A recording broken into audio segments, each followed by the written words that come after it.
સિંહ Asia ખંડના Bharat દેશના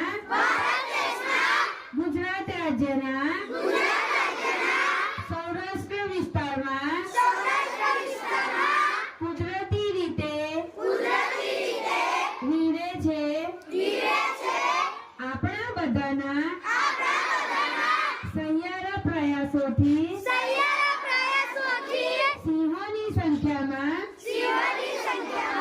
ઉત્તરોત્તર